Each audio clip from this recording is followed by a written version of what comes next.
El día de hoy nos acompaña la doctora eh, Diana, que es abogada especialista en Derecho Administrativo por la PUC. Cuenta con estudios en segunda especialidad en Derecho Público y maestría en Derecho Administrativo y Regulación de la Universidad de Piura. Actualmente es asociada del área de Derecho Administrativo del estudio CMS-Grau. Buenas noches, estimada doctora. El día de hoy va a presentar sus PPTs, doctora. Sí. Perfecto. ¿Podría presentarlos, por favor, para confirmarle si se visualiza? Ahí me doy cuenta si se está mostrando. Sí, perfecto. Sí se puede Perfecto. visualizar. Listo. Le cedo la palabra, doctora. De acuerdo. Muchas gracias, Jean-Pierre, por la presentación. Gracias a Bill Lawyer por haberme invitado y por generar esos espacios de divulgación de diversas materias de derecho, en esta oportunidad de derecho administrativo. Como ya les mencionó Jean-Pierre, el día de hoy yo voy a tratar de no aburrirlos comentándoles un poquito acerca de lo que es el procedimiento administrativo sancionador. En definitiva, en una hora y media no se puede abordar pues todo este campo del derecho administrativo que a mí particularmente me interesa mucho, me gusta y disfruto aprendiendo cada día más sobre esto. Si alguien tiene ejemplos o quiere comentar algo, bienvenido sea. No sé cuáles son las reglas, entiendo que en principio por el chat, pero un poco el orden de lo que va a ser mi presentación hoy es ver un poco por qué es importante, ¿no? Hablar de un procedimiento administrativo sancionador, partiendo del hecho o de preguntarnos o reflexionar un poco acerca de qué es el jus puniendi, ¿no? ¿Por qué necesita tanto la administración como el administrado inmerso o al cual se le puede imponer una sanción, un procedimiento previo? Luego de eso vamos a revisar em, las principales instituciones jurídicas detrás o que se aplican en el procedimiento administrativo sancionador y que en muchos casos o son facultades, potestades, ¿no?, que tiene la administración o son auténticas garantías para los administrados que están inmersos en este procedimiento.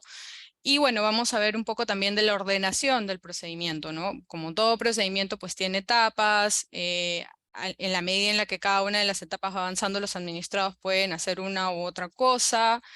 Y algo también importante aquí es que en el marco del procedimiento administrativo sancionador, pues no solo vamos a tener em, la determinación por parte de la administración pública de si se ha incurrido o no en responsabilidad administrativa, ¿no? Sino es que, como vamos a ver también, en este procedimiento es donde, además de la determinación de la responsabilidad, se van a ver, pues, se va a determinar, se va a decidir cuál es la sanción aplicable, ¿no? Y si por último esta es o no aplicable, vamos a ver si incluso una vez incurrida en la infracción puede o no aplicarse una sanción, qué otros mecanismos hay.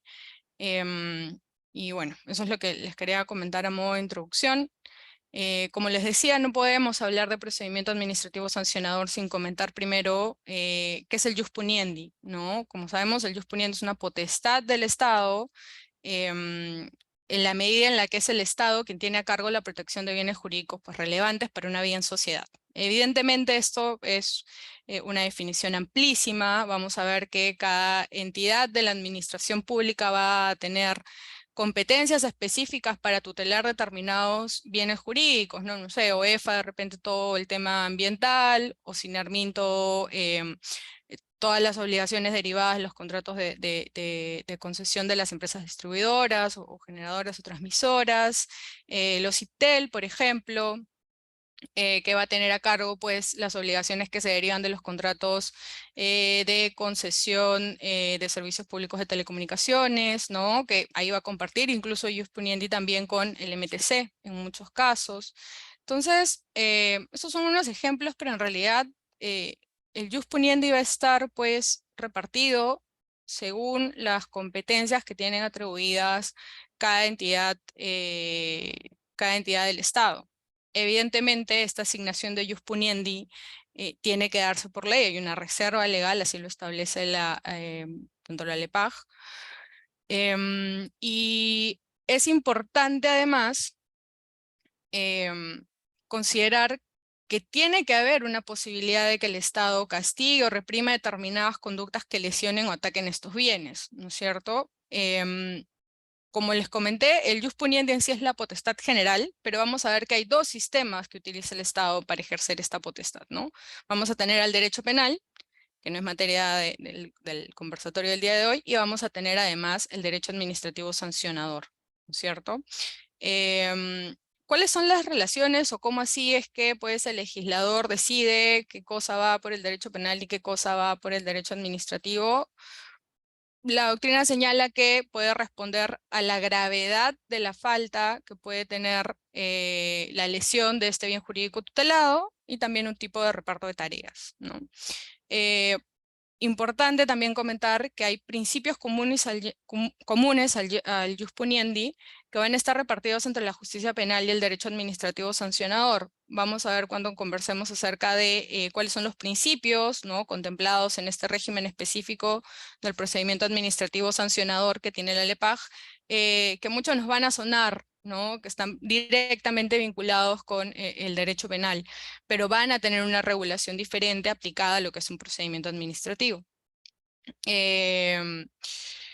Ahora, y esto es un poco lo que les comentaba al inicio, necesariamente el Estado siempre tiene que sancionar, sí, no. Lo cierto es que hay una teoría clásica, ¿no?, de la regulación en la cual, por ejemplo, si se brinda un título habilitante y pues el administrado que cuenta con ese título habilitante incumple determinada obligación, lo correcto según el principio de oficialidad sería que sí se sancione. No obstante, para responder a esa pregunta tendríamos que reflexionar en todo caso qué es lo que se busca realmente con la sanción. Si se cumple con la obligación determinada o solamente va a tener un fin represivo. Hay o se ha generado con el tiempo pues teorías que más bien tratan de analizar esto desde un punto de vista más económico, ¿no? Si se quiere, de eficiencia, ¿no? Y en la medida, o lo que se señala es que en la medida que lo que se busca es inducir a un agente a la realización de determinada conducta con la finalidad de tutelar un bien jurídico relevante para la sociedad, lo que se quiere es eso, que la medida sea eficiente. Entonces, definitivamente no siempre la sanción va a ser la medida más eficiente. La teoría de la regulación responsiva ha ensayado ahí muchísimos mecanismos o herramientas adicionales a la sanción, que vamos a ver que de hecho han sido interiorizadas por muchas entidades de la administración pública y son empleadas, ¿no?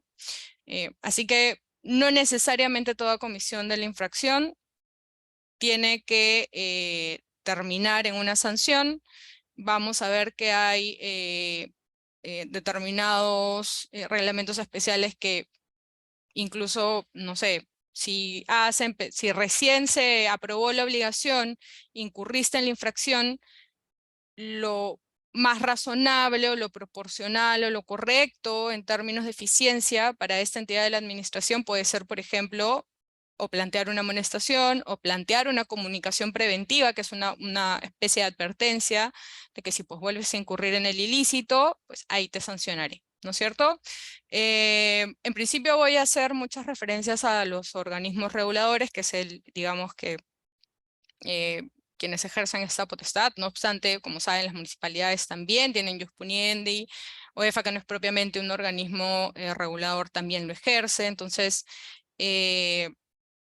voy a tratar de que la exposición contenga el lineamiento general que está en la Ley de Procedimiento Administrativo General, vale la redundancia, pero tiene que quedarnos claro que este es el marco, el ámbito de aplicación del ejercicio del jus puniendi, sin perjuicio de que, si nos encontramos inmersos en un procedimiento administrativo con determinada entidad, pues tengamos, que recurrir al reglamento específico que cada entidad tiene para el ejercicio de este jus puniendi, y que, como vamos a ver, no deberían bajo ningún supuesto contemplar garantías menores a las que establece la Ley del Procedimiento Administrativo General.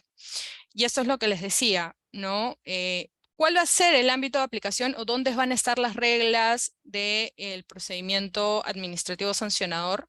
Pues en principio vamos a tener que recurrir en la LEPAJ, ¿no? Hay todo un título sancionador que regula, como les comentaba, tanto las instituciones que vinculan al jus puniendi, como la ordenación del procedimiento, como las garantías que tiene el administrado inmerso en ese procedimiento, como las facultades que tiene la entidad que ejercita el jus puniendi.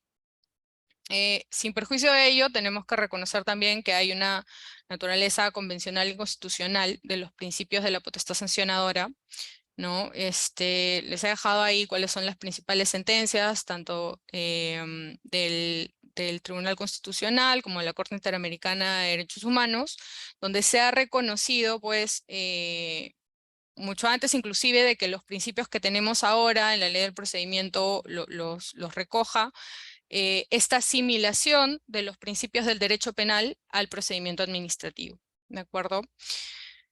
Podemos decir entonces que la ley de procedimiento administrativo general va a ser una especie de carta magna del infractor, porque es ahí a donde va a tener que recurrir si es que se le inicia un procedimiento, y esas son las reglas bases, ¿de acuerdo? No las únicas, porque como les comentaba, hay la posibilidad de que por reglamentos especiales las entidades administrativas que tienen competencia para ejercer el jus puniendi regulen determinados aspectos del procedimiento, incluso condiciones atenuantes más beneficiosas, así que también vamos a tener que revisarlas. Y por último, también me parecía importante comentarles que muchas de estas entidades, por ejemplo, Sinermin o CIPTEL, me parece que también OEF, aprueban con carácter de norma reglamentaria guías metodológicas de multa, ¿no? Y en estas guías metodológicas de multa lo que se hace es contemplar cuáles van a ser los valores a los que yo les voy a asignar, por ejemplo, si cumplo con algún atenuante de responsabilidad. Por poner un ejemplo y adelantándonos bastante a lo que vamos a ver, el reconocimiento de responsabilidad está reconocido en la ley del procedimiento administrativo general como una condición atenuante, ¿no es cierto? Lo que la ley del procedimiento administrativo nos dice es que si el agente infractor reconoce la comisión de la infracción en el procedimiento y de forma expresa, escrita, se puede aplicar una disminución de la sanción de hasta el 50%. Ahora, ustedes pueden decir, ya, entonces siempre se me va a reducir la sanción en el 50%, no. Y ahí venía la importancia de revisar también estos regímenes especiales, porque hay entidades que han regulado esto, por ejemplo, CIPTEL, o CIPTEL no lo contempla necesariamente en su reglamento general de infracciones y sanciones, pero lo regula en su guía metodológica de cálculo de multa. Y ahí te dice que cuando tú hagas un reconocimiento de responsabilidad, en una primera oportunidad, que es con la presentación de tus descargos, puedes disminuir la multa hasta en 10%. Y de ahí, si lo haces con la presentación de tus descargos al informe final de instrucción, va a bajar a 5%. Entonces, por eso es importante entender que la LEPAJ va a ser nuestra carta magna y nuestro piso mínimo de garantías, pero ellos, sin perjuicio de que cuando esté en el procedimiento administrativo sancionador con determinada entidad, pues evalúe cuál va a ser el ámbito de aplicación adicional, que puede ser estos reglamentos generales de infracciones y sanciones que aprueban, y además sus guías metodológicas de cálculo de multa. Nuevamente, en tanto la LEPAJ, hemos dicho, es la carta magna del infractor, por denominarlo de alguna forma, estos principios contemplados en el artículo 248 del tubo de la LEPAJ, voy a hacer las referencias siempre al tubo de la LEPAJ, son principios comunes a todos los procedimientos administrativos sancionadores. Vamos a ver después que no siempre se cumple ese presupuesto en la medida en la que se ejercita regularmente a veces esta capacidad de reglamentar, ¿no? Mediante un reglamento o una disposición especial, el procedimiento administrativo sancionador de determinadas entidades. Y bueno, reiterar, ¿no? Estos principios de jus puniendi van a ser únicos para todo el régimen administrativo, ¿no? Salvo que, nuevamente, pues se contemplen, ya no principios, pero sí disposiciones más favorables, ¿no? Y esto es un poco lo que les comentaba. ¿Dónde podemos encontrar, ¿no? Esto que les comentaba del ámbito de aplicación del capítulo? Está en el artículo 247, lo tienen en la pantalla. Este resaltado que que se hace en la presentación, en realidad es porque hay una modificación, como saben, de la Ley del Procedimiento Administrativo General con el Decreto Legislativo 1272, en el cual pues se incluyeron una serie, evidentemente ha tenido modificaciones posteriores, por ahí se ha reducido el plazo, por ejemplo, que tienen las entidades para resolver las reconsideraciones. Pero concretamente es con la 1272 con la que se incluyen la mayor cantidad de modificaciones al régimen sancionador, y ahora, por ejemplo, sí se dice de forma expresa que pues la LEPAJ es el piso mínimo de todos los procedimientos sancionadores, incluyendo los tributarios, que antes no se hacía la precisión y hay toda una discusión ahí entre los tributaristas de si en realidad pues las reglas del Código Tributario no se les aplicaría necesariamente estas reglas del procedimiento administrativo general. Ahora, como les decía, la LEPAJ debe entenderse, según lo que establece la propia norma, como el piso mínimo de garantías. Y si se respeta, pues como vamos a ver, no siempre, ahí les ponía algunos ejemplos. Por ejemplo, el reglamento de la Ley de Contrataciones con el Estado precisa restricciones que no están en la ley para el plazo de prescripción, ¿no? Tampoco hay un reconocimiento a la aplicación de los eximentes de responsabilidad, de hecho no los aplica. Después hay modificaciones a pesar de que el 247 que les comentaba decía que se incluye pues a los procedimientos tributarios, salió el decreto legislativo 1311 que modifica el Código Tributario, donde se deja ahí carta abierta a una aplicación expresa del 248, ¿no? ¿Qué más? Vamos a tener el reglamento de supervisión de OEFA o el reglamento de infracciones y sanciones de los INARMIN, ¿no? Donde, por ejemplo, EFA nos va a decir que van a existir conductas que no son subsanables, ¿no? Y a estas las va a determinar incumplimientos trascendentes. Entonces, si tú incurres en un incumplimiento trascendente, no importa que hayas subsanado voluntariamente la conducta antes del inicio del procedimiento sancionador, que son las únicas reglas que te plantea realmente el tubo de la LEPAJ en el 257, pero ya categorizó determinadas conductas para decir que hay una aplicación, ¿no es cierto? Lo mismo hace Osinermin también, en donde, por ejemplo, además de otras cosas, ha establecido que las obligaciones sujetas a plazo no serían subsanables, ¿no es cierto? Y más bien, reconoce en muchos casos que la subsanación no va a ser un eximente de responsabilidad, porque, a ver, si algo es un eximente de responsabilidad, la consecuencia del procedimiento es que se cierren un archivo, ¿no? Pero lo que Osinermin señala es que no va a ser un eximente de responsabilidad, sino más bien va a ser una condición atenuante. Es decir, va a haber declaratoria de responsabilidad administrativa, va a haber sanción, pero esta sanción va a ser atenuada, ¿no? Según los porcentajes que establezca su guía metodológica de multa.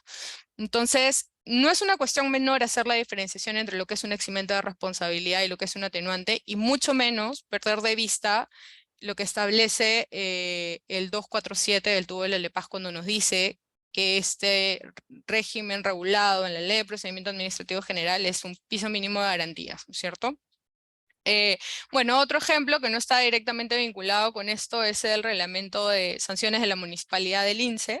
No sé si se ha modificado, pero la última vez que tuve la oportunidad de revisarlo, pues señalaba que había una presunción de ilicitud si es que no se presentaban descargos, ¿no? Entonces, no sé qué piensan ustedes, no sé si piensan, si están de acuerdo con esto, si ven que hay una vulneración al derecho de no autoinculpación o incluso del debido procedimiento, ¿no? ¿Dónde dice la LEPAJ en todo caso que esto puede ser asumido? Sobre todo si tenemos que la LEPAJ misma contempla el hecho de que contempla como principio la presunción de licitud, ¿no es cierto? Habría que ver cómo es que entiende la Municipalidad del INSE esta ponderación. Bien, me parece importante también comentar si es que hay o no, o tenemos que claro que es el concepto de infracción administrativa. Como lo dice la presentación, no hay en la LEPAJ una definición, ¿no?, de infracción administrativa. De hecho, la jurisprudencia tampoco lo ha señalado, pero sí podemos acudir a la doctrina para tener una noción más o menos clara, ¿no? Lo que dice la doctrina es que, pues, infracción administrativa es una acción típica y antijurídica y personalmente imputable, castigada por ley con una sanción administrativa. Esto nos dice el profesor Cano Campos. Y por otro lado, el profesor Rebollo nos dice que que la infracción supone una acción, ¿no? Lo que supone a su vez una exigencia de voluntariedad que infringe el ordenamiento en una forma concreta prevista en la ley y es atribuible y reprochable a su autor. No es muy difícil deducir de aquí que en este compilado, ¿no? O en este ensayo de conceptos pueden derivarse distintos principios que regula el régimen sancionador. En suma, podemos concluir que la administración solo puede reaccionar frente a conductas que están definidas de forma clara y expresamente como ilícitas o antijurídicas en una norma, que esto está directamente con lo que es el principio de legalidad recogido en el 248 y con el principio de tipicidad, evidentemente. ¿Y esto por qué? O sea, más allá de lo que nos diga la ley, de repente si se quiere, siempre es importante preguntarse el fundamento, ¿por qué sirve que esto esté regulado así, no? Piénsese o pensemos qué pasaría si en realidad no tuviéramos de antemano, por escrito y de forma expresa, cuáles son las conductas por las cuales a mí se me puede sancionar, ¿no es cierto? Lo pongo ahí y es que estaríamos pues a merced de la administración de que me diga que se decía sobre la marcha qué es lo que sí y lo que no es ilícito, ¿no es cierto? Partiendo del hecho además de que la administración busca, ¿no?, el cumplimiento de determinado tipo de conducta, para lo cual definitivamente yo necesito saber previamente cuál es el tipo de conducta o cuáles son los hechos que están prohibidos, ¿cierto? Entonces, perdería cualquier sentido, como les menciono ahí, el principio de legalidad o el principio de tipicidad, si es que la administración no cumple con regular de forma expresa y clara no solamente cuáles son las obligaciones, sino también cuál es el supuesto infractor del incumplimiento de tal obligación. Ahora, rápidamente vamos a ver un poco de lo que son los principios de la potestad sancionadora. Como ya les mencionaba antes, estos están en el artículo 248 del TUDO de la LEPAJ. No voy a hablar de todos, son bastantes, hay principios que se van a escapar, como el concurso de infracciones, que es interesante, pero que más bien va a el tema de la aplicación de la sanción. Los que les voy a comentar ahora están más bien vinculados directamente al tema de la tramitación del procedimiento o a la determinación de la responsabilidad. Eh, el primero y uno de los más importantes es el principio de debido procedimiento. De hecho, este principio lo que nos dice y que es aplicable al régimen sancionador es que, pues, como administrados tenemos derechos y garantías, ¿no? Y entre estos, de forma general, inclusive en todo procedimiento administrativo y no solamente en el sancionador, vamos a tener derecho a ser notificados, importantísimo, vamos a tener derecho al acceso al expediente, a refutar los cargos imputados, en el caso del sancionador mediante los descargos o los descargos al informe final de instrucción, a exponer los argumentos y a presentar alegatos complementarios. Esto, además de estar habilitado por el principio de debido procedimiento, está habilitado por el artículo 172 del TUDO de la LEPAJ, que permite la presentación de alegaciones. Además, tenemos derecho a ofrecer y producir medios de prueba, a solicitar el uso de la palabra, y vamos a ver después si es que es posible hablar de una oralidad en el procedimiento administrativo sancionador, a obtener una decisión motivada. Recordemos que uno de los elementos de validez del acto administrativo, que está en el artículo 3 del TUDO de la LEPAJ, es pues, la motivación, ¿no es cierto? Y es importante la motivación, y aquí sí creo que conviene detenerse un poco, porque en realidad la motivación es lo que le sirve al administrado para saber que la toma de decisión en donde hay amplio margen de discrecionalidad para la administración pública no es arbitraria, ¿no es cierto? Entonces, se menoscaba mucho el deber de las entidades administrativas sobre la debida motivación y a veces se señala no, pero se ha explicado con suficiencia cuáles son las razones por las cuales se te ha encontrado o como agente infractor o además por qué debería aplicársete la sanción que se te ha determinado. pero vamos a ver que a veces la autoridad o la entidad administrativa puede incurrir en supuestos o de motivación insuficiente o de motivación aparente, ¿no? Y por eso es importantísimo prestarle especial atención cuando tengamos la resolución de sanción, ¿no? De si esta en realidad analiza concretamente los hechos, los encuadra debidamente en el tipo infractor, evalúa correctamente las circunstancias de la comisión de la infracción, evalúa correctamente los supuestos para la determinación de la sanción que están en el artículo 248, en el principio de razonabilidad, ¿no es cierto?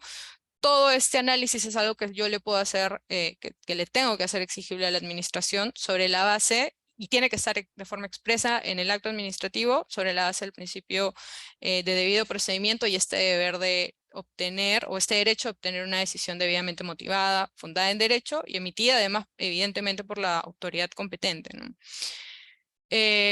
Bueno, en un plazo razonable. Y aquí, claro, de forma general este principio lo señala, pero vamos a ver que en el procedimiento administrativo sancionador se va a dar la figura de la caducidad del procedimiento, ¿no? Donde ya se ha limitado la posibilidad de que las entidades administrativas pues tengan a un administrado con un procedimiento sancionador abierto indefinidamente, ¿no? Lo que la LEPAJ nos dice, y lo vamos a ver después en profundidad, es que no puede hacerlo por más de 9 meses desde el inicio de la notificación de cargos, y solo podrá ampliar este plazo de 9 meses en 3 meses adicionales mediante una resolución motivada y antes de que venza el plazo para los 9 meses de la configuración de la caducidad. Entonces tenemos que puede ser entre 9 y 12 meses como máximo, ¿de acuerdo?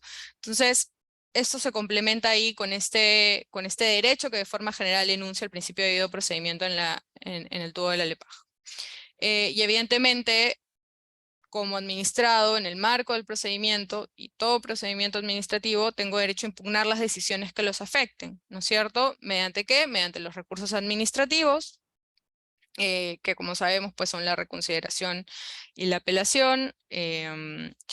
Y bueno, sobre la base de este derecho general, ¿no? El derecho de la contradicción, ¿no? De actos administrativos, que me parece que está contemplado en el artículo 120 del tubo de la LEPAJ. Importante además precisar, y tiene que quedar claro porque no siempre lo tienen así de claro, que no se pueden imponer sanciones sin que haya un procedimiento previo, ¿no? Y además respetándose las garantías del debido procedimiento. Y se ha establecido la necesidad de que cuando se ejerza o cuando se inicie un procedimiento administrativo sancionador, la estructura del procedimiento tiene que diferenciar correctamente entre la fase instructora y la fase sancionadora, ¿no? Encomendándola a entidades distintas. De acuerdo.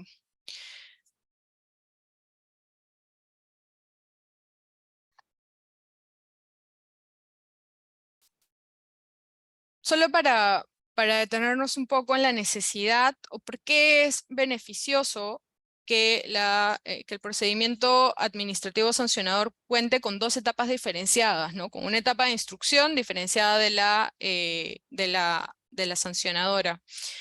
Y como saben ustedes, antes del inicio del procedimiento sancionador, pues hay toda ¿no? Una etapa de fiscalización. No forma parte del procedimiento administrativo sancionador, este se inicia con la notificación de cargos, pero es más bien en la etapa de fiscalización, ¿no? Donde la entidad administrativa va a recabar los medios de prueba necesarios para tener indicios de que se ha cometido un ilícito y a través del procedimiento determinar o no si el ilícito fue cometido realmente, si merece o si es atribuible la responsabilidad administrativa y la sanción que debe imponerse. Entonces, cuando llegan estos actuados es la fase instructora, pues la que va a revisar todo el expediente y los primeros descargos, ¿no es cierto? Y va a ser la entidad, el órgano sancionador quien va a decidir sobre la base de los insumos que brinde pues la fase instructora, ¿no es cierto? Entonces puede generarse un sesgo de confirmación, y esto ya es más un tema psicológico detrás, pero no hay que negar que el derecho regula seres humanos y que los seres humanos funcionamos sobre la base de la psicología. Entonces, si ya sabemos que funcionamos sobre la base de un sesgo de confirmación, es altamente probable que un funcionario que ha pues fiscalizado, revisado los materiales, ¿no? El expediente de supervisión y los primeros descargos, sufra un sesgo de confirmación al momento de evaluar si hay que sancionarse o no.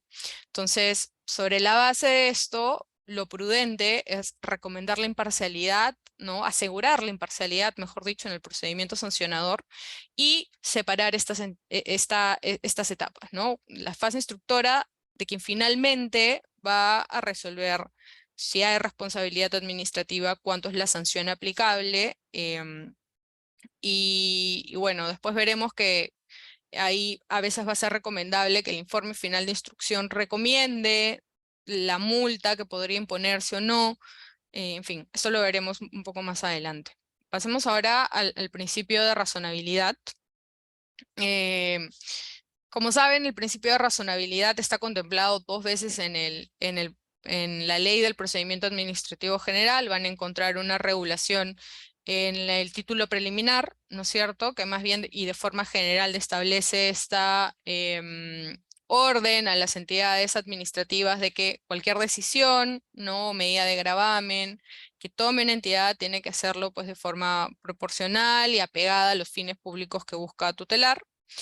Y en el artículo 248, ya en el régimen sancionador, vamos a encontrar esta regulación del principio de razonabilidad, donde más bien nos va a establecer de forma concreta que, primero, las autoridades deben prever que la comisión de la conducta sancionable no resulte más ventajosa para el infractor que cumplir las normas infringidas o asumir la sanción. Evidentemente, si la sanción a aplicarse, pues mejor dicho, si el beneficio ilícito generado por la comisión de la infracción es más ventajosa que la multa que podría imponérseme, yo como agente voy a preferir infringir la norma, ¿no es cierto? Porque voy a generar un beneficio ilícito porque estoy incumpliendo una disposición, pero un beneficio al fin y al cabo, ¿no es cierto? Entonces, hay una labor de las entidades administrativas tanto al momento de tipificar eh, como al momento de decidir, porque hay, como saben, rangos en algunas regulaciones, rangos, topes de multa, que se cumpla este supuesto, ¿no es cierto? Que se verifique que el beneficio ilícito no sea, pues, más ventajoso que probablemente la multa a imponerse.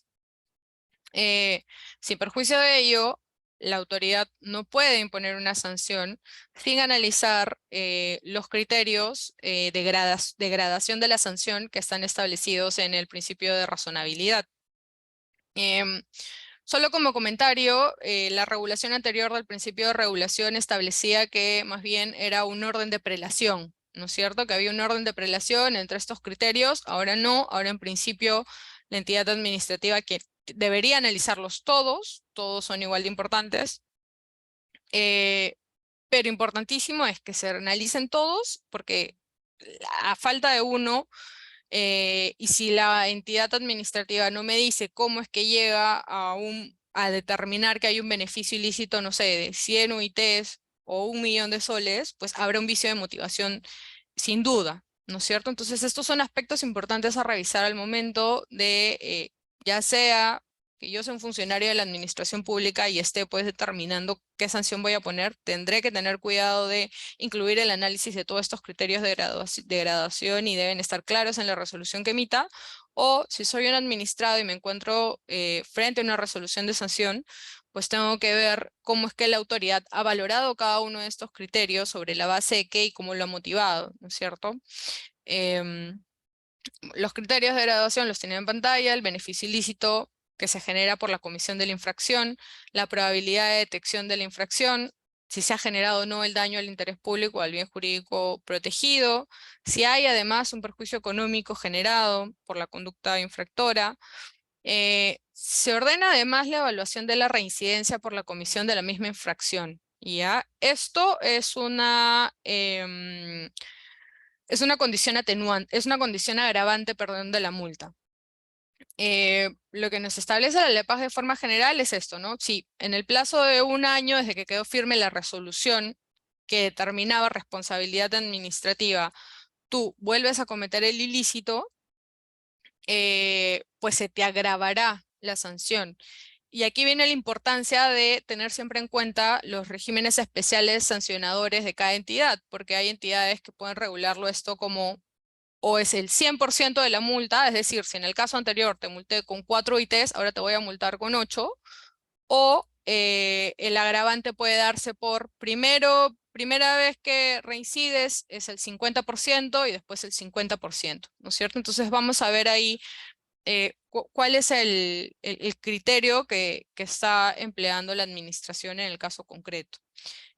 Además, de forma general, tiene que evaluarse las circunstancias de la comisión de la infracción y si ha existido no intencionalidad de la conducta. Importante esto porque la existencia o no de intencionalidad en muchos casos son regulados como circunstancias agravantes de la sanción.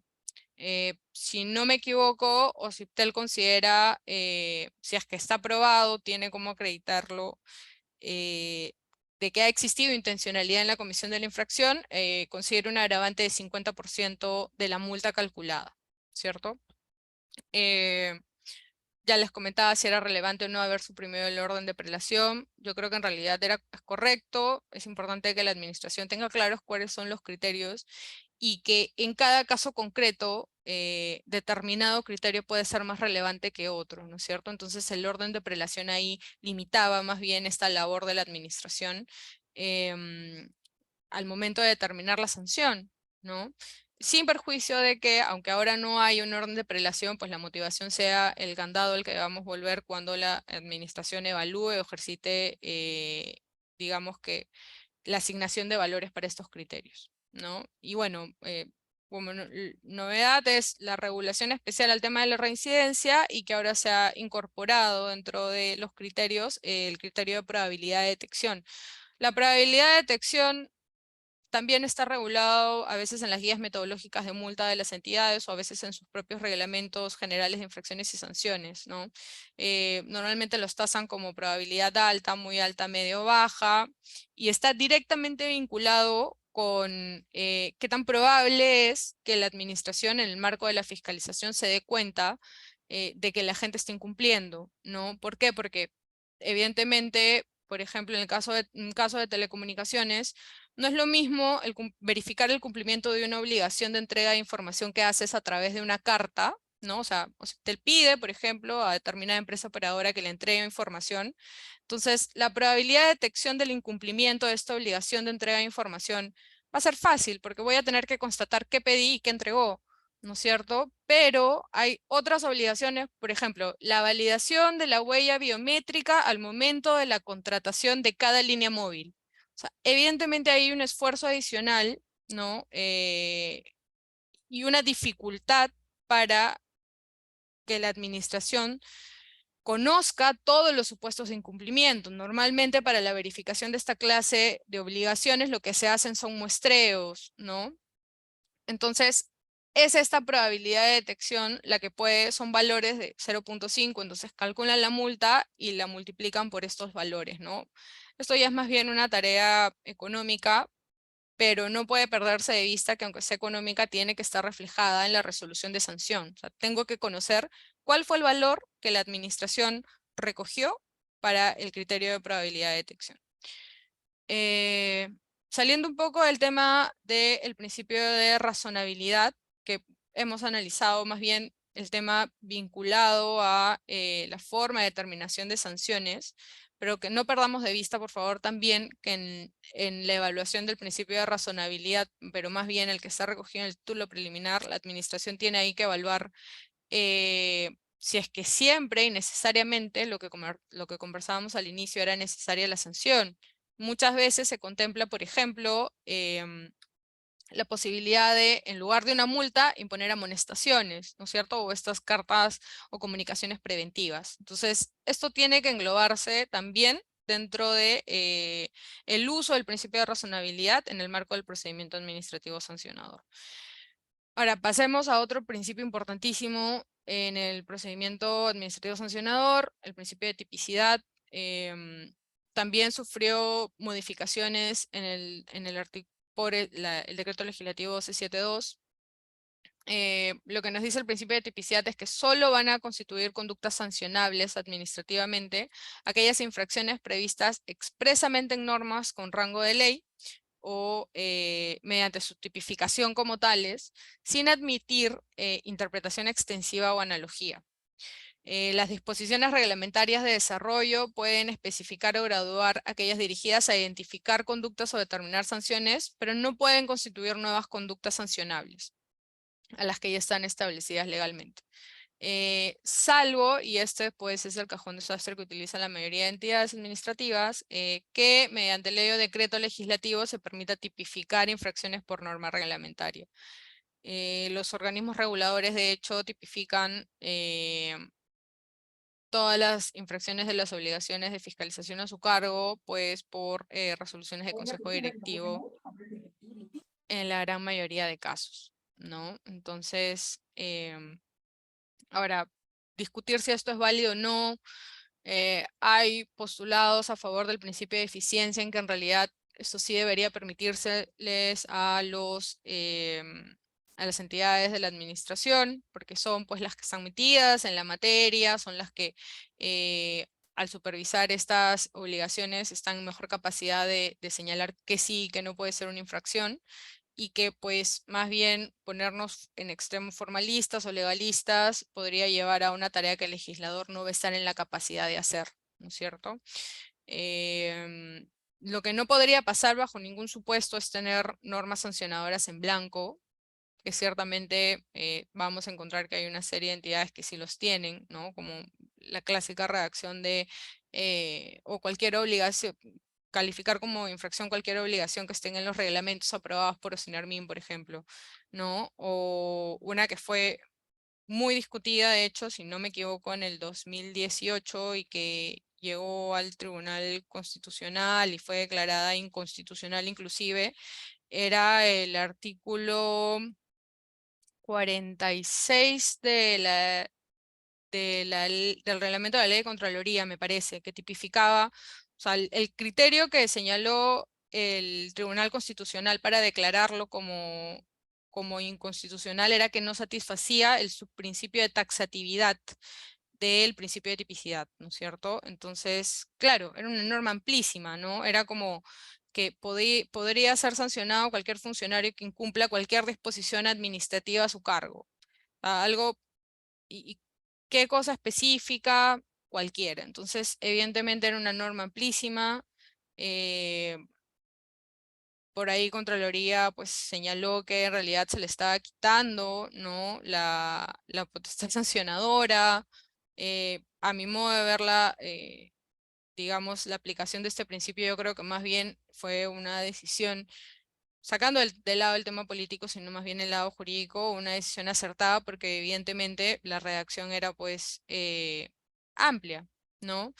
Y no puede permitirse espacios de tal discrecionalidad si es que volvemos al centro y reflexionamos de que estamos aquí frente al ejercicio del ius puniendi, ¿no? O sea, no cualquier potestad, la potestad de la administración para sancionarme, para imponer actos de gravamen. Entonces, sí es importante que si la entidad pretende sancionarme, yo conozca claramente cuáles son las conductas que, en las que no puedo incurrir y que esto esté de forma clara, ¿de acuerdo?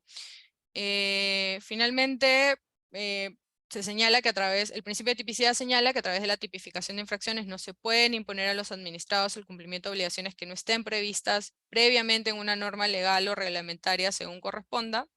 Y en la configuración de los regímenes sancionadores tiene que evitarse la tipificación de infracciones con idéntico supuesto de hecho, idéntico fundamento respecto a aquellos delitos o faltas establecidas en las leyes penales, ¿no? No puede haber en principio un mismo hecho o con idéntico fundamento de tutela del bien jurídico tutelado ahí entre una ley penal y una ley administrativa, no se estaría ejerciendo dos veces el ius puniendi. Vamos a ver que, pues, en muchos casos en concreto esto no se va a ver satisfecho porque ahí se señala que no hay esta vulneración, este extremo del principio de tipicidad ni al non bis in idem en la medida en la que el fundamento, ¿no? Que es el bien jurídico tutelado, que es un concepto jurídico claramente indeterminado, pues va a depender de cómo es que la administración lo llena de contenido en cada supuesto, ¿no? Entonces, problemático es, pero bueno, está regulado así en el principio de tipicidad.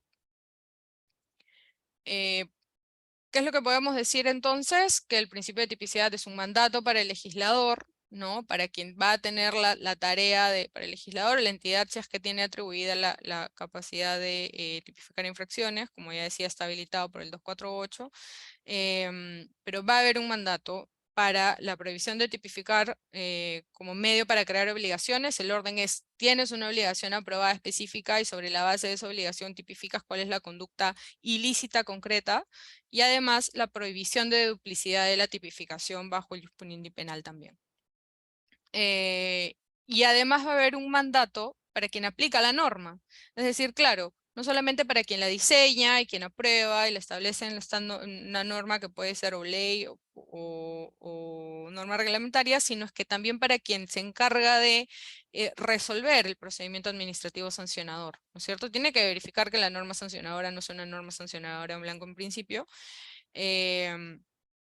Y además, importantísimo que haya un correcto encuadre entre los hechos que se han advertido en la fiscalización y sobre la base de los cuales se está generando la imputación y la conducta infractora específica. Muchas veces se falla en esta tarea de encuadre, ¿no? entre los hechos y la conducta infractora, y ahí es una clara vulneración al principio de tipicidad.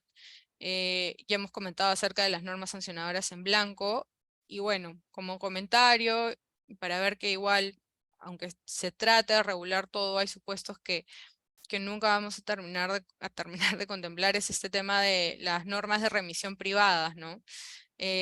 Por ejemplo, se sanciona el incumplimiento de los instrumentos de gestión ambiental, ¿no? Como saben, los instrumentos de gestión ambiental son pues aprobados por los mismos, por la persona que genera el título habilitante, ¿no es cierto? Entonces es una especie de declaración que lo va a someter a una obligación y de forma general se sanciona el incumplimiento de liga, ¿no? Entonces hay distintos puntos en donde podemos contemplar si es que hay vacíos o no para el principio de tipicidad y donde podría ser problemática su aplicación.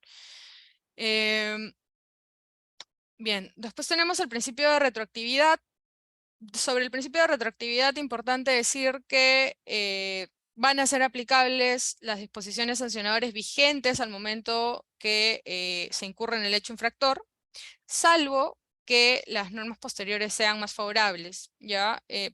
¿Cómo así más favorables? ¿O dónde puede haber un ámbito de aplicación de favorabilidad cuando evalúe esto? Por ejemplo, que se haya destipificado la infracción, ¿no es cierto? No sé, al 2018 tal obligación estaba contemplada y se modificó el reglamento que la contenía y pues ahora ya no es más un supuesto sancionable. ¿Podría aplicar principio de retroactividad? En principio sí, porque si se desreguló, lo que se entiende es que ahora el ordenamiento jurídico entiende que esa conducta ya no es pasible de sanción. Entonces, hoy por hoy sancionarte ya no sería, pues, razonable y podría solicitarla a la aplicación de este principio. También las sanciones. Si antes, por ejemplo, la sanción estaba no sé, calculada como muy grave y ahora pasa a ser grave o leve, podré pedir la aplicación del principio de retroactividad. Los plazos de prescripción, si antes era 4, como sabemos que es el general y ahora se ha reducido, podremos solicitarla. También si es que se han contemplado eximientes de responsabilidad o atenuantes más beneficiosos, ¿no?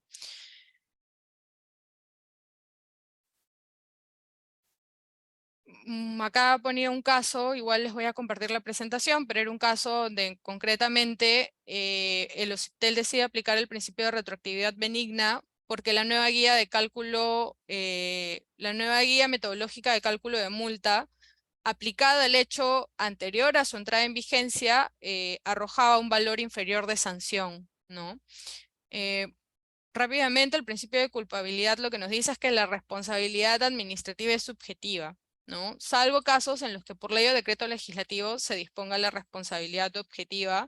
Y esto sí es un gran aspecto a discutir, porque en realidad, claro, en la medida en la que la comisión de una infracción está supeditada a una acción de una persona, tienen que evaluarse distintos aspectos, ¿no? Como la intencionalidad, las circunstancias de la comisión de la infracción, supuestos de antijuridicidad.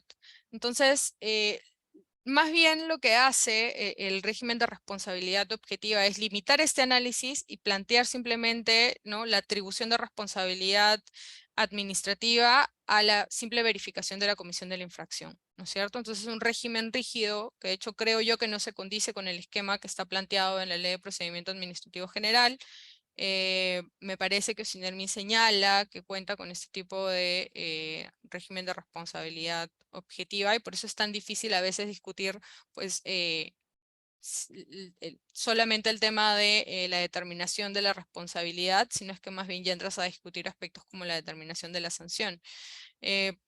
Acá teníamos una cita de Palma de Teso. Ahora, otra cosa importante para tener en cuenta es el tema de las sanciones y las medidas correctivas. ¿Ya? Una cosa es la sanción que se te impone al término del procedimiento administrativo sancionador, y otra cosa, la medida correctiva que te ordena a realizar o no realizar determinada acción, ¿no es cierto? Son lo mismo. El concepto de sanción que ensaya Rebollo Puj es el castigo. ¿Qué es la sanción? El castigo previsto por el ordenamiento para ser impuesto por la administración. Y por el contrario, la medida correctiva es ese mal que sirve para restablecer la realidad física alterada o los bienes jurídicos lesionados por la infracción, ni para compensar el daño que ha causado, ni para imponer al infractor la conducta conforme al ordenamiento o conveniente para los intereses generales. Evidentemente está haciendo una que no es la sanción, y que más bien sobre la base de este análisis podemos concluir que sí es la medida correctiva, ¿no es cierto? La diferenciación en simple es: la medida correctiva es el castigo, perdón, la sanción es el castigo, y la medida correctiva va a ser todas aquellas medidas que tenga aprobadas la administración o quien ejerza el ius puniendi, perdón, quien tenga competencia para aplicarla, sobre la base del principio de legalidad, para la reposición de esta situación de ilegalidad que está afectando un bien jurídico tutelado. Entonces, no parten de lo mismo, ¿no es cierto? La sanción nace del ius puniendi, más bien las medidas correctivas nacen, si se quiere, de esta actividad de policía que tiene a su cargo la administración, de fiscalizar el cumplimiento de las obligaciones que están en el ordenamiento jurídico.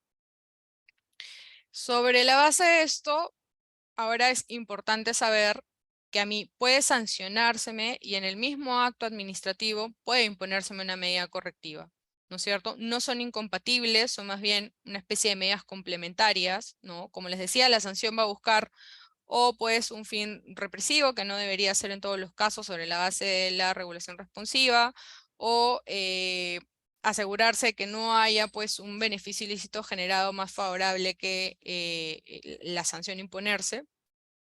Pero por el contrario, la medida correctiva va a buscar la reposición de esta situación de ilegalidad, ¿no es cierto? Ahora, hay reglas para que la entidad pueda ejercer estas o pueda imponer las medidas correctivas, ¿no? Está en el artículo 251 del TUB de la LEPAJ, nos dicen que las medidas correctivas tienen que estar tipificadas, ser razonables, ajustarse a la intensidad, proporcionalidad y necesidades de los bienes jurídicos tutelados que se pretenden garantizar en cada supuesto concreto. Evidentemente, esta redacción no es más de lo que ya nos dice el principio de razonabilidad que está establecido en el título preliminar de la LEPAJ. Y importante saber que el límite para la imposición de la medida correctiva es que la entidad tiene que tener tipificada cuál es la medida a imponerle al sujeto infractor, ¿cierto? No puede inventarse una medida correctiva, sino es que tiene que estar previamente tipificada. Sobre los tipos de sanción, vamos a tener la sanción pecuniaria, que es la multa; no pecuniarias, las amonestaciones, que son una especie de llamado de advertencia, y esto es importante porque sí hay determinación de responsabilidad administrativa, pero no hay una multa, sino es un llamado de advertencia. Van a haber sanciones personales, como las inhabilitaciones que impone el OCE, por ejemplo. y pueden haber sanciones rescisorias, que son, por ejemplo, la revocación de autorizaciones, que en muchos casos las aplica sobre todo las municipalidades, ¿no? De lo que ya comentábamos, las medidas correctivas no tienen una finalidad aflictiva, buscan más bien el restablecimiento de la legalidad, son medidas de policía, así lo denomina la doctrina. ¿Son siempre accesorias a las sanciones? No siempre. Y aquí es importante hacer la diferenciación porque las entidades públicas pueden imponer medidas correctivas en diferentes supuestos, ¿no es cierto? Va a poder hacerlo incluso desde el procedimiento de fiscalización. Si advierte que hay una situación de ilegalidad manifiesta, va a poder ponerme una medida correctiva. Esta más bien no va a ser la contemplada en el 251, sino se va a sustentar en la habilitación que el TUE de la LEPAJ le hace en el artículo 246. Sin perjuicio de ello, el límite para la imposición de este tipo de medidas correctivas nuevamente va a ser el tema de la legalidad y básicamente la razonabilidad, ¿no? Esta orden de la administración de no imponer actos de gravamen contra los administrados que no sean o que no respondan exclusivamente a un tema de necesidad para la tutela de un bien jurídico determinado. Ahora, diferenciamos este tipo de medidas correctivas con las medidas cautelares o medidas provisionales, así lo ha denominado la Ley del Procedimiento Administrativo General. Estos los van a encontrar reguladas en el artículo 256 y evidentemente las medidas cautelares o provisionales van a tener una finalidad, no una finalidad de reposición de legalidad necesariamente, sino una finalidad de aseguramiento de lo que tarde el procedimiento administrativo sancionador no siga lesionando el bien jurídico que se pretende tutelar o que ha sido infringido por el agente infractor, ¿no es cierto? Entonces, la finalidad o el fundamento de estas medidas son diferentes.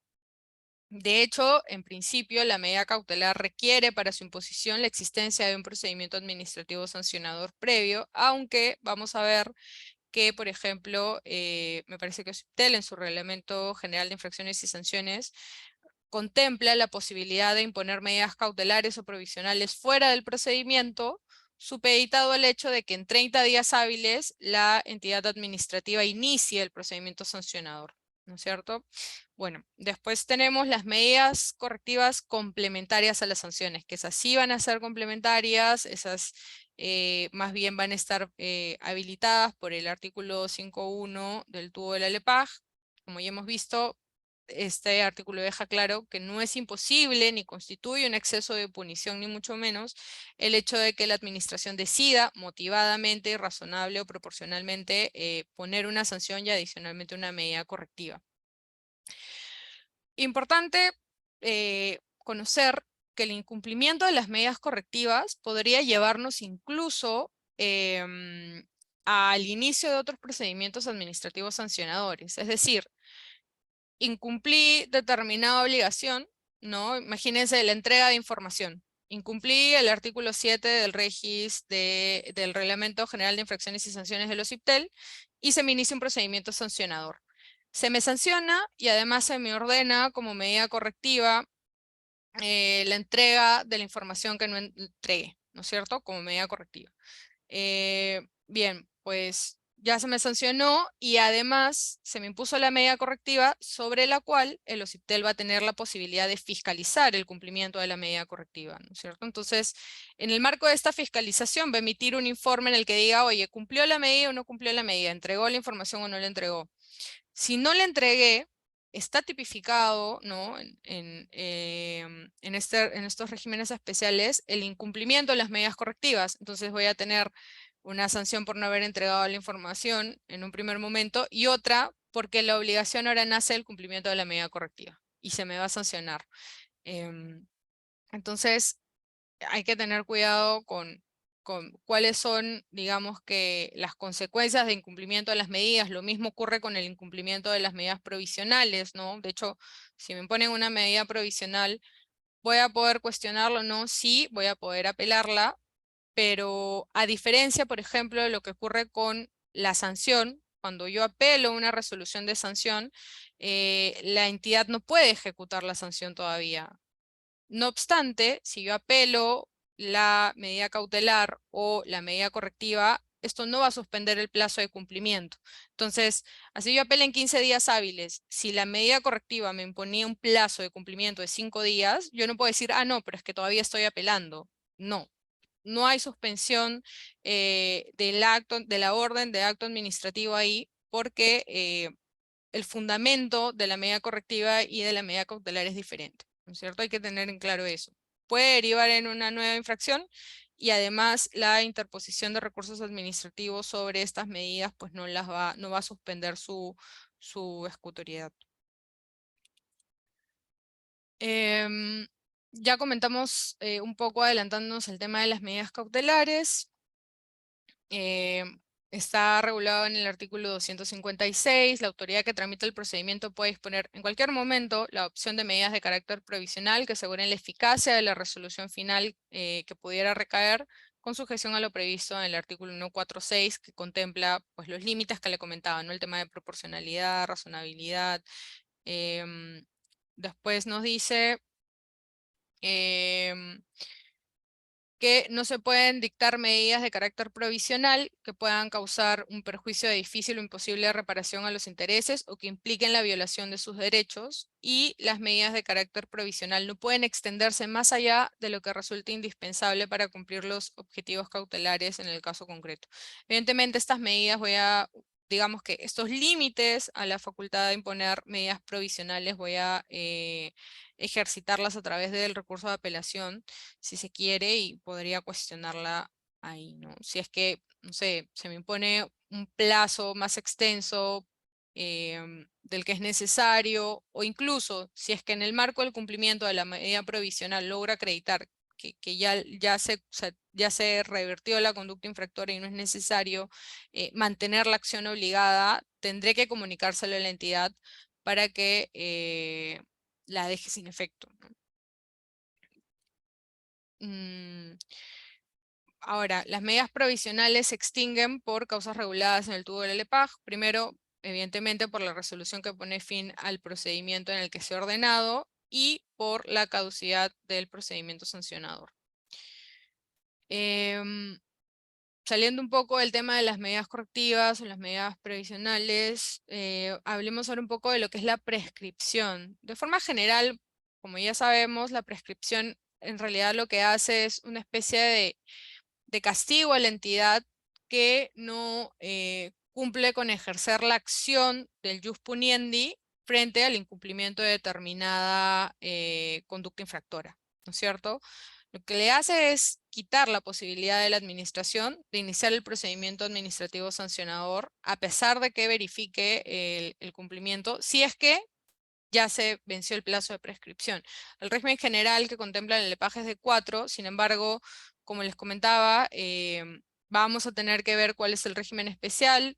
Por citar un ejemplo, OCIPTEL categorizado, ¿no? Sus plazos de prescripción según el tipo de infracciones que tiene, ¿no? Si es grave, muy grave o leve.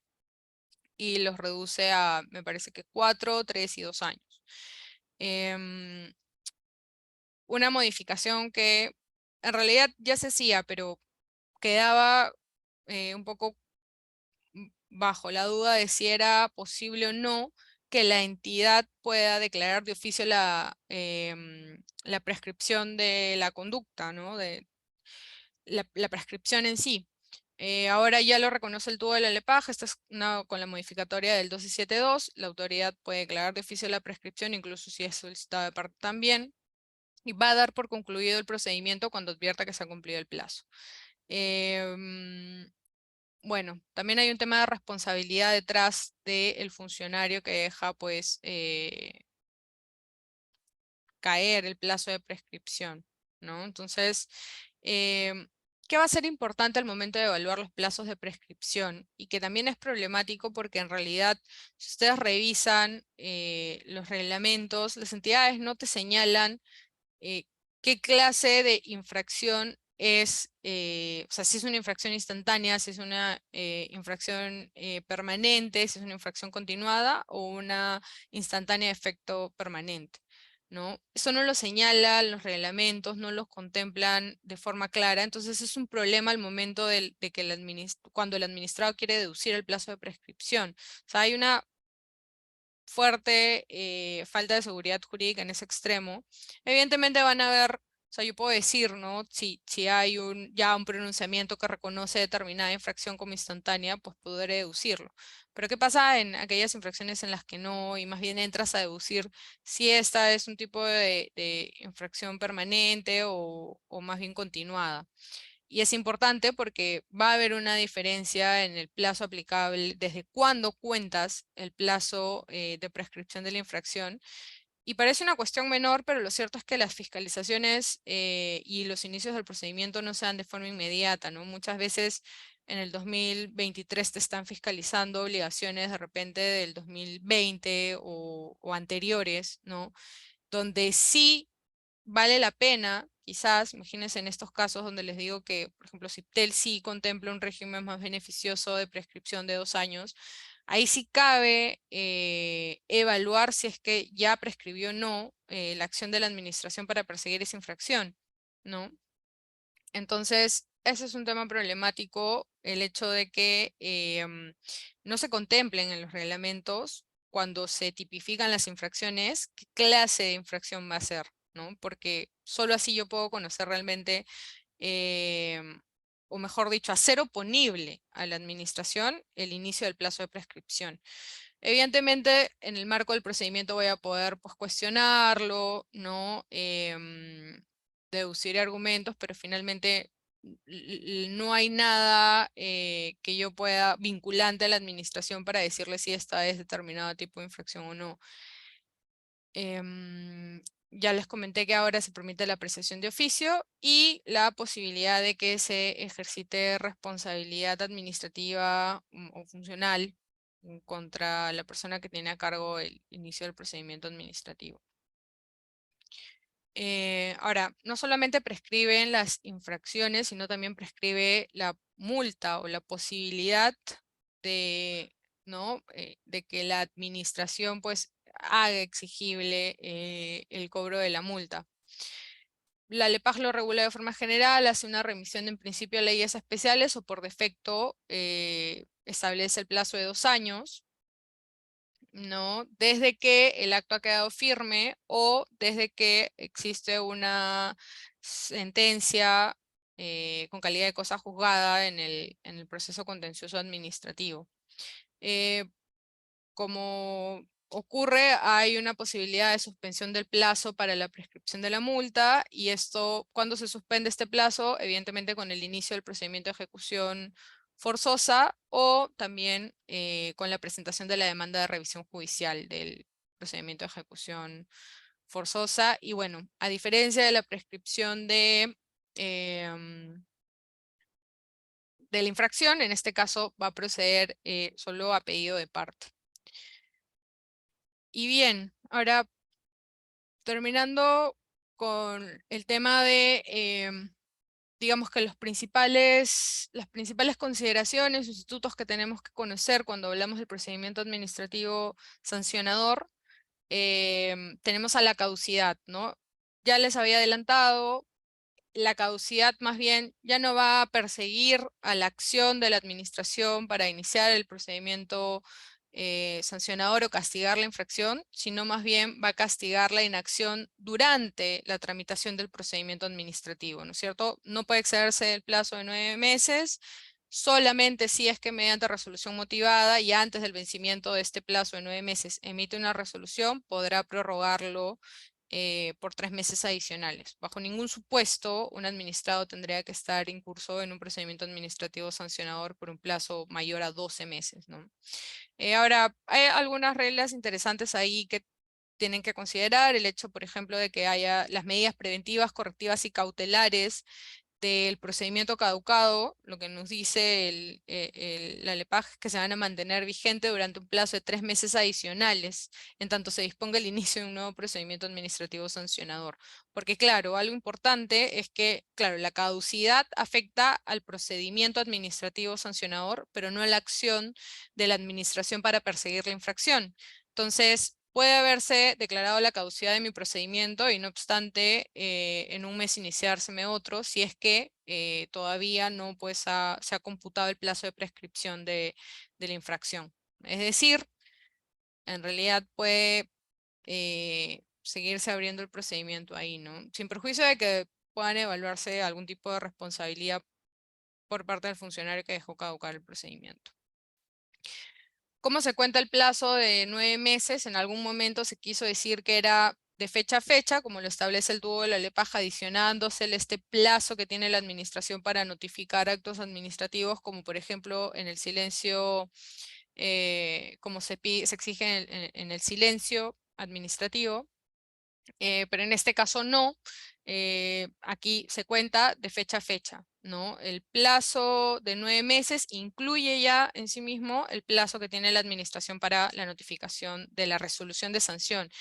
Importante también que la caducidad se cuenta o no considera el procedimiento recursivo. Es decir, yo cuento los 9 meses desde el inicio del procedimiento, desde la notificación de la imputación de cargos hasta la emisión de la resolución de sanción, hasta la notificación de la resolución de sanción. O sea, mis dos fechas de cálculo para la caducidad van a ser cuándo es que se me notificó la imputación de cargos y la resolución de sanción. Si yo apelo o yo ejerzo algún tipo de recurso administrativo, ya no puedo sumar este plazo al plazo de caducidad. Eso no lo contemplo. La estructura general que ha establecido el LEPAJ para el procedimiento administrativo sancionador, como les decía, siempre inicio de oficio, siempre a través de la imputación de cargos. Hay una serie de garantías en la LEPAJ para la imputación de cargos. La doctrina, por ejemplo, el profesor Morón señala que pues, la imputación de cargos, en la medida de que es el instrumento con el cual yo voy a ejercer mi derecho de defensa, pues tiene que ser clara, tiene que ser precisa, tiene que ser detallada, tiene que ser inmutable. Y vamos a ver ahí que hay entidades que más bien regulan la posibilidad de la variación de cargos, ¿no? En fin, esto sobre la imputación de cargos. Inicia ahí. Después el administrado tiene derecho a ejercer sus descargos.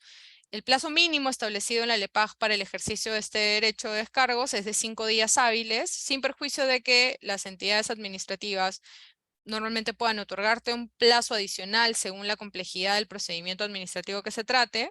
Por ejemplo, OEFA me parece que por defecto da 20 días hábiles, en algunos casos OCIPTEL inicia en 10, o SINERMIN también.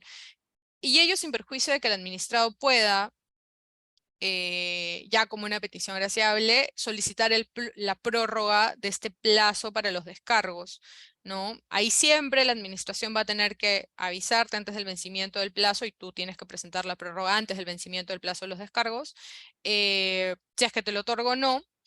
Y evidentemente tu solicitud de prórroga va a tener que estar debidamente sustentada, ¿no es cierto? No sé, de repente en la complejidad del procedimiento, ¿no? La materia, no todos los procedimientos administrativos sancionadores son iguales, algunos son mucho más complejos o requieren la actuación de medios probatorios que en 5 días hábiles no van a ser generados, ¿no? Entonces, es importante que en el caso concreto evaluemos de qué forma las garantías que están en el tubo de la LEPAJ nos pueden ayudar a ejercer de la mejor forma nuestro derecho de defensa.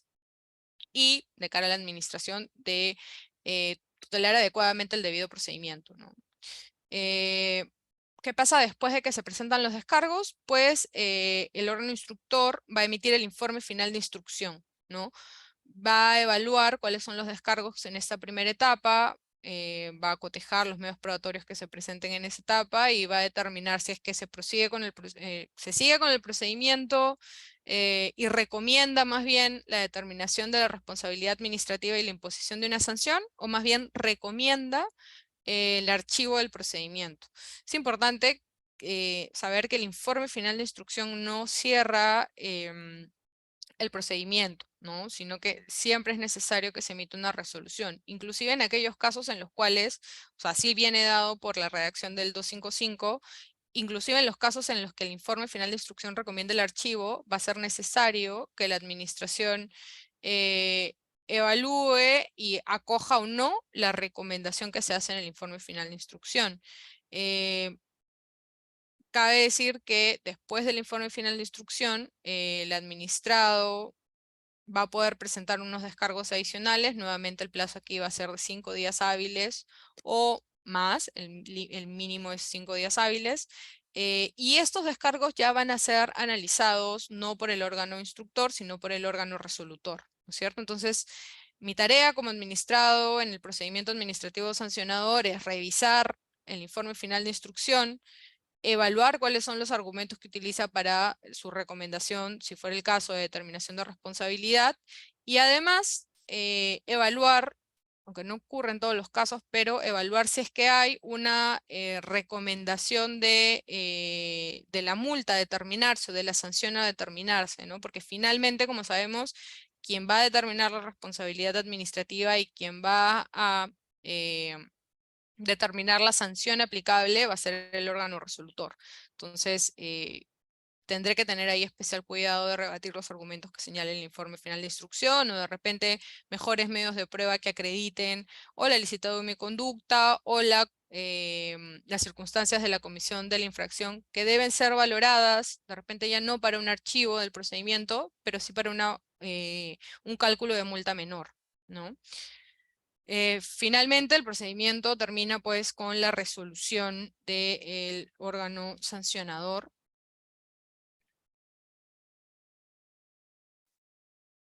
Estos son, no sé por qué sale así, pero bueno, a grandes rasgos esto es, digamos que gráficamente la estructura del PAS, ¿no? Inicia con la imputación de cargos, tenemos la etapa del escrito de descargos, después el informe final de instrucción, la segunda etapa que es los escritos de descargos para el órgano resolutor, la resolución de sanción. Y aquí pues si es que decido interponer un recurso administrativo, ya saben, puede ser una reconsideración o una apelación, la reconsideración siempre mediando una nueva prueba y la apelación si son principalmente fundamentos de derecho, pues iniciará esta especie de segunda instancia o procedimiento recursivo, como también lo denomina la doctrina. Ya les comentaba que el profesor Morón hace bastante énfasis en la importancia de entender a la notificación de cargos como una auténtica garantía, ¿no? En la medida en la que con eso inicia el procedimiento sancionador.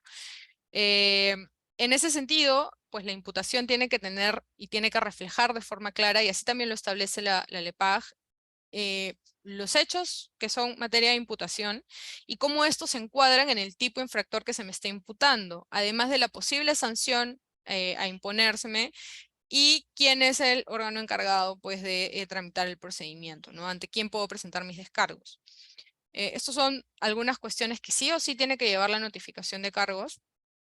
Y en este caso concretamente, pues se tenía que, Ana, al momento de tramitar, o perdón, de notificar la, la notificación de cargos, simplemente había hecho pues un ejercicio de considerar hechos y considerar aisladamente cuál era el tipo infractor imputado, ¿no es cierto? Sin mayor análisis o conjunción que me permita a mí ejercer correctamente mi derecho de defensa, porque eso es principalmente lo que se trata de tutelar con el hecho de tener una notificación de cargos correctamente notificada y correctamente elaborada, ¿cierto?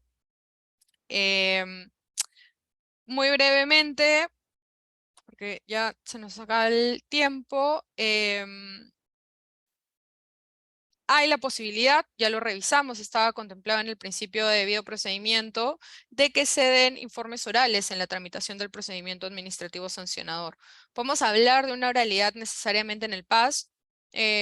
No necesariamente, de hecho, se recoge la posibilidad de que la administración deniegue la solicitud de informe oral, solo si es debidamente motivado y si es que considera que cuenta con todos los elementos suficientes para emitir una decisión. Ahora, ya habíamos visto que esto era habilitado por el principio de debido procedimiento, que va a tener que motivar adecuadamente si es que hay una denegatoria. Y qué ocurre si se me da, ok, solicito, ¿no? Junto con mis descargos el uso de palabra y se me cita pues al día siguiente, ¿no es cierto? Evidentemente voy a poder ejercer realmente el derecho de uso de palabra en un día hábil. Ciertamente no, y ahí vamos a aplicar las reglas de comparecencia que establece la ley del procedimiento, que te dice que tiene que otorgarse como mínimo 3 días hábiles para cualquier citación o apersonamiento del administrado al procedimiento. Entonces, 3 días hábiles tiene que ser la regla como mínimo. Si se me notifica el uso de palabra en un plazo menor, podré deducir eso, ¿no? Además, evidentemente, también tendré que comentar que no hay un ejercicio cabal de mi derecho de defensa si es que no me das un plazo suficiente para poder ejercer el uso de palabra. Bien, ya casi para terminar, tenemos que el procedimiento sancionador va a cerrar con la emisión de la resolución.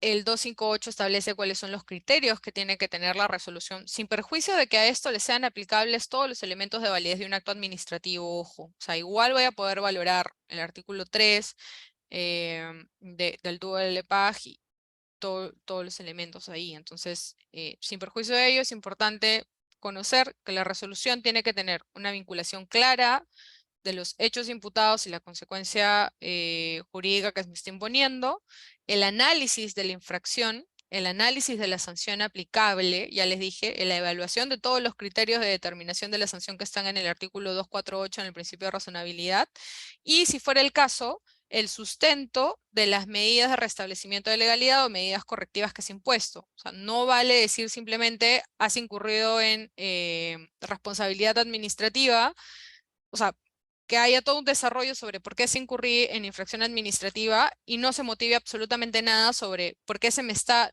poniendo, de ser el caso, 500 UITs y además determinada medida correctiva, sino que cada una de estas cosas tiene que estar debidamente motivada en el acto administrativo, si no podré recurrirlo en función a todos los principios que ya hemos revisado.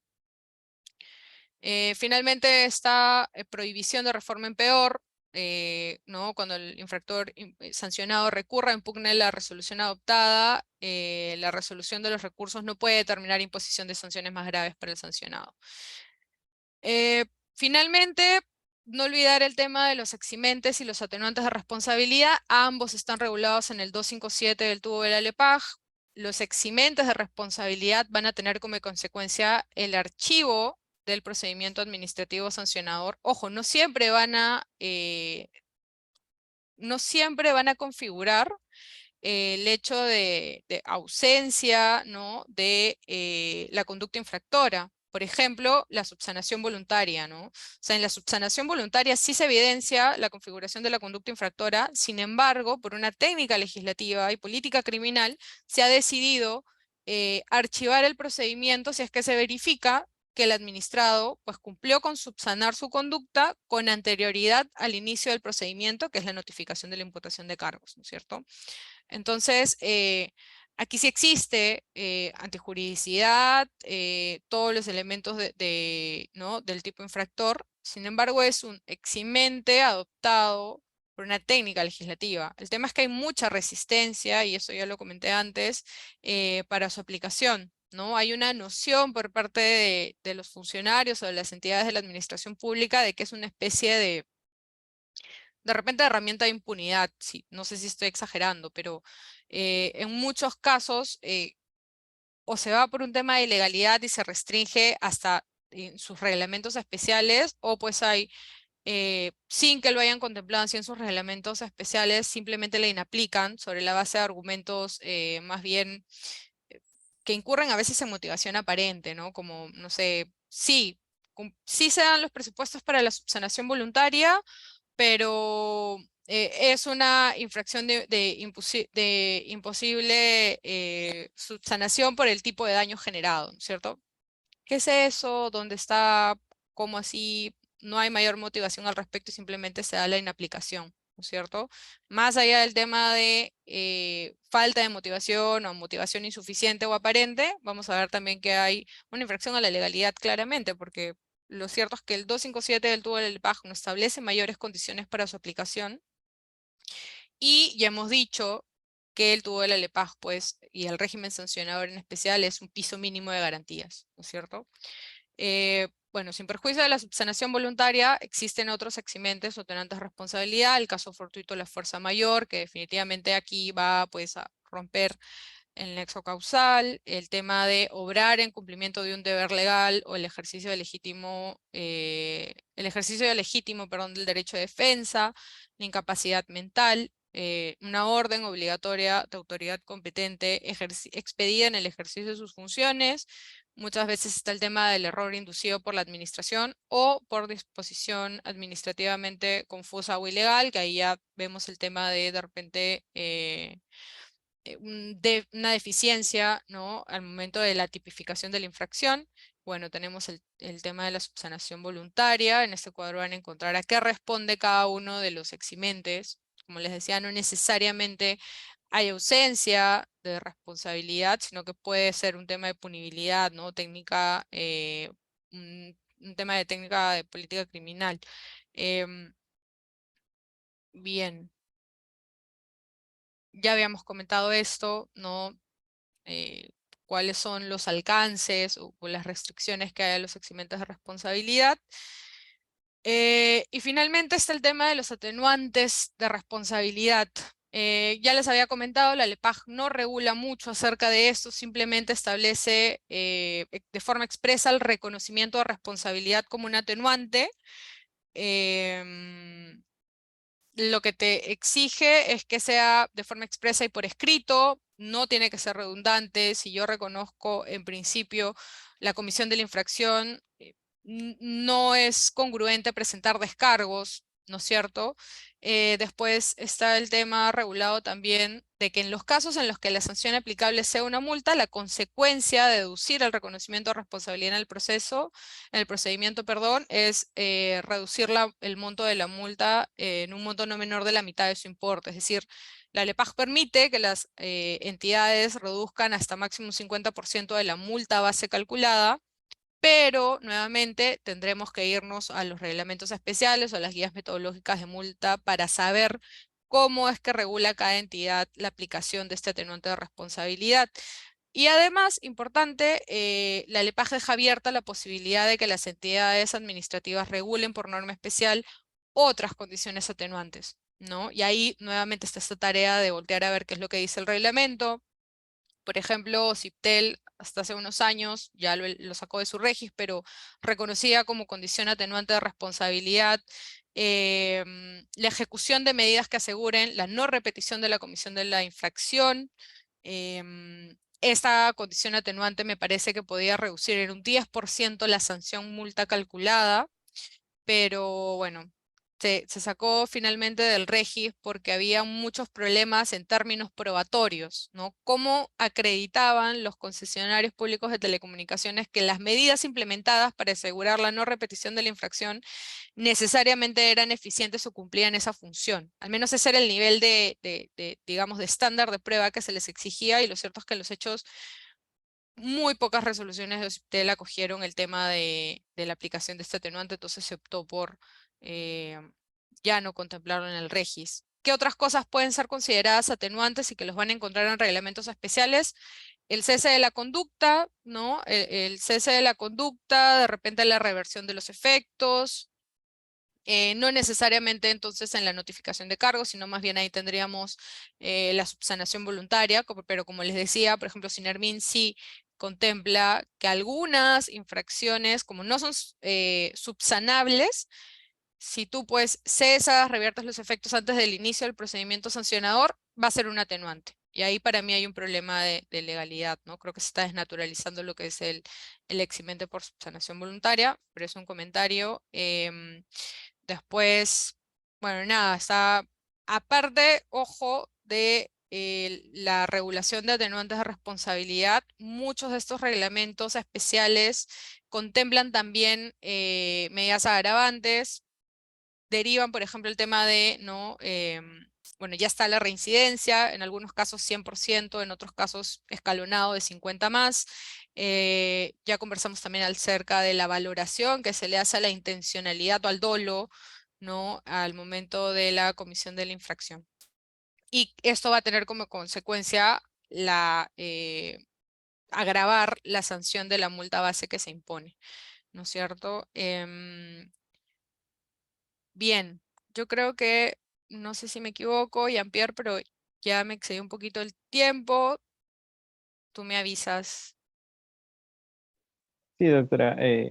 Efectivamente, justo tenemos, estamos a Listo. tiempo todavía, doctora, para las preguntas. Tenemos, sí, 3 preguntas, doctora. Ah, Ya, perfecto. bien, Sergio Tejada nos dice, ¿podría explicar un poco más acerca de la reiterancia y reincidencia? De, Sí, reiterancia y reincidencia. Sí, o sea, básicamente la reincidencia tiene mecanismos de configuración expresos, ¿no es cierto? Em, Ya hemos revisado que la LEPAJ establece ahí las condiciones de que tiene que cumplirse un año desde que quedó firme la resolución que te impone, ¿no? O que determina la comisión de la infracción y que se queda firme. Entonces ahí va a haber reincidencia. La reiterancia va a ser todo aquello que constituya fuera de ese plazo en principio. Ahora, el tema es que cómo va a valorar la administración concretamente la reiterancia, porque no está contemplado en sí algún supuesto agravante de infracción, ¿no es cierto? Sí, si verifica el cumplimiento de los elementos para la configuración de la reincidencia, va a poder aplicar este esquema de multa agravante.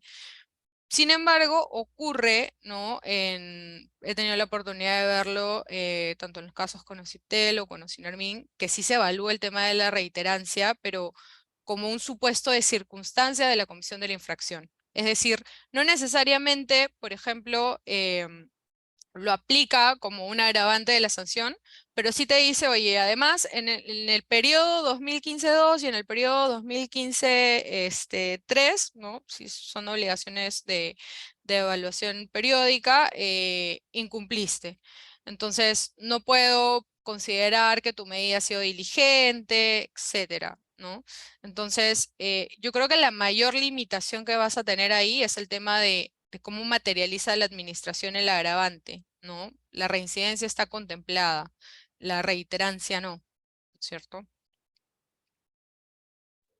Perfecto, doctora. Muchas gracias por responder la pregunta.